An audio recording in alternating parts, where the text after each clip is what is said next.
Non-stop hip-hop and R&B. All around the globe. 24/7. The Juice. 1073.com. Big homie, good looking on the movie, yo. You did a damn thing, man, for real. Thanks, man. For real, though. Is this the new beginning? Is this a new career for you or what? Nah, I enjoy music, man. Right. You know, like for me, it was an opportunity to expand my base, to draw everyone a little closer to me by giving them an example of what my lifestyle was like ahead of me having the success that I had. You know, knowing things about my past will allow people to kind of predict the decisions that I'll make in the future. And it makes it more entertaining to watch things go down, you know. So that's what I was attempting to do when I created the book, From Pieces to Weight, and the film. You know, it's loosely based on my life story. It's about 75% factual, and the other 25% they kind of expanded some situations. Okay. And made changes. Yeah. You conquered the music industry. Yeah. You got the book out. You're doing the film. You about to do the virtual thing, man. What's up with the video game? At what point did you say, okay, I want to have my own video game? You know what? While I was touring.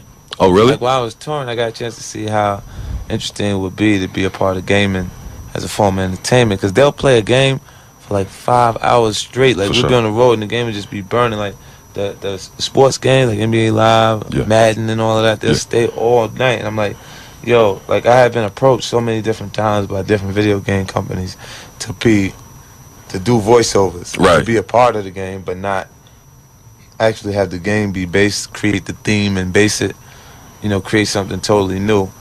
And so I sat down with Jimmy and we created a deal with Universal Indie, and they got the highest technology for their video game this year. Bulletproof has the highest anticipation. It's gonna be great.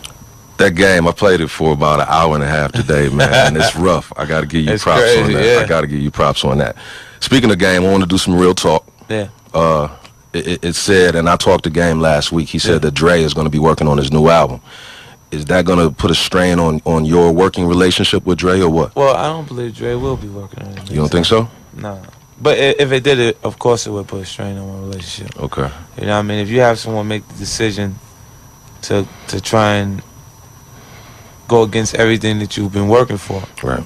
Even a relationship that me and Dr. Dre have wouldn't be able to withstand that type of situation. Wow. You understand what I'm saying? Because I feel like Dre, of all people, should understand the position that I'm in, considering he worked with Game for a year and a half in the studio, and Game couldn't meet his standards. Right. The quality, they were actually getting ready to drop that project before they allowed me to come in, and they gave me 50% of the profit splits after working on it for a year and a half. It's obvious. I created 6 songs for the album. 3 of them was his first 3 singles. West Side Story, How We Do, Hate It or Love It, Church for Thugs, Special, and Higher. Yeah. You know, those records. And after working as hard as I did on the project, my work was based on my relationship with Dr. Dre. Okay. It wasn't based on Game. I only worked with Game for 5 days to create those records. Is that right? Yeah, because I actually started preparing. I had prepared those records before he got there. Oh, like my verse on Hate It or Love It was written. That was a 50 Cent record. I muted the rest of the vocals and just let him rap on it. Okay. And said, go ahead, because I got hits. Right. You know what I'm saying? And after Hate It or Love It came out, I had all of the music that was on The Massacre. Yeah. You know, so I was like, man, just mute the record, let him get that. If I can get this prepared to go out to the general public and sell it, because it's $1 million loss at that point. We done spent a year in the studio recording. Right. You know, these recording studios is $125 an hour. Yeah. It's easy to spend $1 million.